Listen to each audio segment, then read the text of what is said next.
ಭಾರತ ಮತ್ತು ಬೆಲ್ಜಿಯಂ ನಡುವೆ ಕಾರ್ಯತಂತ್ರ ಸಂವಾದದ ಮೊದಲ ಸಭೆ ಬ್ರಸೆಲ್ಸ್ನಲ್ಲಿ ನಿನ್ನೆ ಜರುಗಿತು.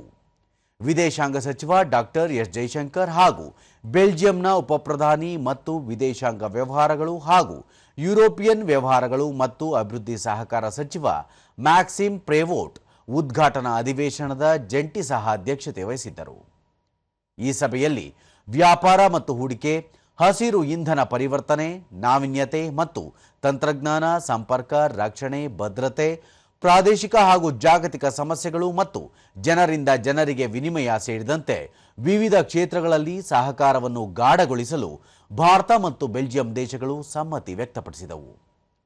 ವಿದೇಶಾಂಗ ಸಚಿವ ಡಾಕ್ಟರ್ ಎಸ್ ಜೈಶಂಕರ್ ಯುರೋಪ್ ಜೊತೆಗಿನ ಭಾರತದ ಒಪ್ಪಂದದಲ್ಲಿ ಬೆಲ್ಜಿಯಂ ವಿಶೇಷ ಸ್ಥಾನವನ್ನು ಹೊಂದಿದೆ. ದ್ವಿಪಕ್ಷೀಯ ಪಾಲುದಾರಿಕೆ ಆಳವಾಗಿ ಬೆಳೆಯುತ್ತಿದ್ದಂತೆ ಭಾರತ ಮತ್ತು ಯುರೋಪಿಯನ್ ಒಕ್ಕೂಟದ ಸಂಬಂಧ ಹೆಚ್ಚಿನ ಕಾರ್ಯತಂತ್ರದ ಪ್ರಾಮುಖ್ಯತೆಯನ್ನು ಪಡೆದುಕೊಳ್ಳುತ್ತಿದೆ. ಇದರಿಂದ ಕಾರ್ಯತಂತ್ರದ ಸಂವಾದವು ಎರಡೂ ದೇಶಗಳಿಗೆ ಸ್ಪಷ್ಟವಾದ ಫಲಿತಾಂಶಗಳನ್ನು ನೀಡಲು ಅನುವು ಮಾಡಿಕೊಡುತ್ತದೆ ಎಂದು ಹೇಳಿದರು. ಬೆಲ್ಜಿಯಂ ವಿದೇಶಾಂಗ ಸಚಿವ ಮ್ಯಾಕ್ಸಿಮ್ ಪ್ರೇವೋಟ್ ಕಳೆದ ವರ್ಷ ಮಾರ್ಚ್ನಲ್ಲಿ ನಡೆದ ಬೆಲ್ಜಿಯಂ ಆರ್ಥಿಕ ಮಿಷನ್ ಎರಡೂ ದೇಶಗಳ ನಡುವಿನ ಆರ್ಥಿಕ ಸಂಬಂಧಗಳ ಶಕ್ತಿ ಮತ್ತು ಚೈತನ್ಯವನ್ನು ಪ್ರದರ್ಶಿಸಿದೆ. ವ್ಯಾಪಾರ, ಹೂಡಿಕೆ ಮತ್ತು ನಾವೀನ್ಯತೆಯು ಎರಡೂ ದೇಶಗಳನ್ನು ಇನ್ನಷ್ಟು ಹತ್ತಿರಕ್ಕೆ ತೆಗೆದುಕೊಂಡು ಹೋಗಿದ್ದು ಭವಿಷ್ಯಕ್ಕೆ ಭದ್ರ ಬುನಾದಿ ಒದಗಿಸುತ್ತದೆ ಎಂದು ಹೇಳಿದರು.